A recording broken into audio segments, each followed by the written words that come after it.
We're going to begin with the fatal shooting of Hamilton man Nick Marshall by police. Police have said the 36-year-old was armed and refused to put the weapon down. His family strongly dispute that. What's not in dispute is that the shooting happened as armed police officers raided a property in the suburb of Frankton. Police say it was part of an ongoing investigation into the supply of methamphetamine and firearms. In a moment we'll speak to a witness who was in a neighbouring business as the police went in. But a short time ago I spoke with our Hamilton reporter Andrew McRae. He's at the scene along with a number of armed police. That's right, John. When I came here last night, there were armed officers on the cordon, and they've been here throughout the day. And when we arrived a few minutes ago, there's at least, I think, 3 armed officers still here, stopping traffic going through and basically just protecting the scene. You will also see behind me a police armed incident caravan that was set up early this morning. And the police expect to be here at the scene doing a scene examination for probably at least another couple of days. Andrew, what have police said about the raid? Why were they going into this premise? They say, John, that it was a pre-planned search warrant executed to look for drugs, particularly methamphetamine, also firearms. They also say that there was a connection with gangs to this particular premise, so they brought in the armed offender squad here around about 6:30 last night, and as soon as they arrived, they went in, they yelled out who they were, the police. They say that the gentleman that died, he was there. He didn't give himself up. He went to reach for a double-barreled weapon, a firearm, and they say he continuously refused to put it down, and that's when they fired. They say they don't know exactly how many shots. There were certainly shots, and the Assistant Commissioner said this morning that he thought that more than one of the Armed Offender Squad officers may have shot the victim. Andrew, some of this version of events is strongly disputed by the dead man's girlfriend and by his father. The dead man's girlfriend is absolutely emphatic that he was not brandishing or presenting a gun, that he wasn't even holding one. The dead man's father is saying that there were no warnings issued. How certain are police in their version of events? How singular are they being in their description? Well, the Assistant Commissioner, Alan Borum, spoke this morning. He had been at the scene for an hour or so looking over and talking to the officers here.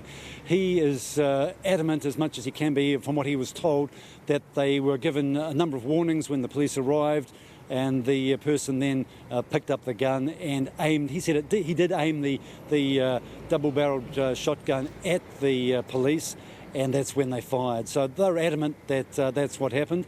But Alan Borum also said that an investigation is underway, as well as a independent police conduct authority investigation.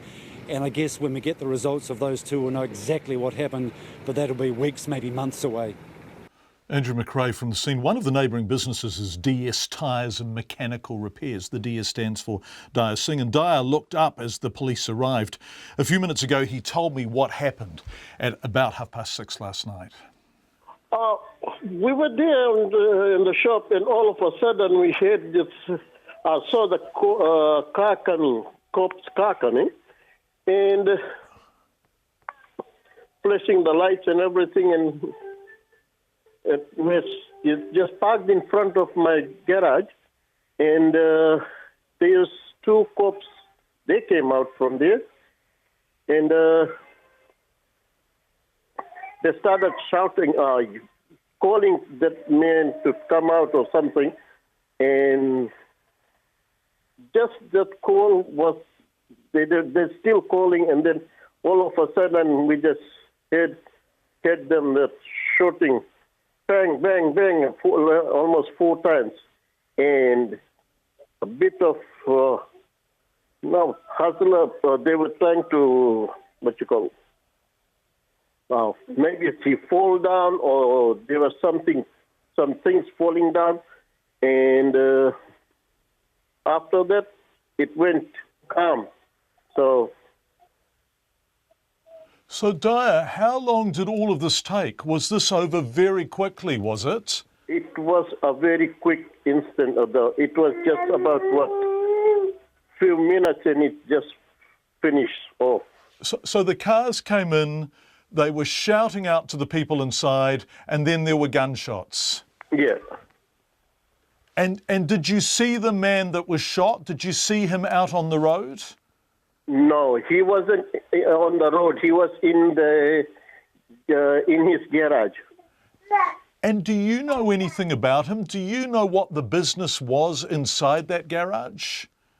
I did ask him. I asked him what you're doing in there. He said, we're doing some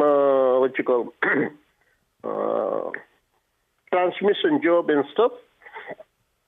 So because they were doing transmission before, and they sold that business to somebody else, and then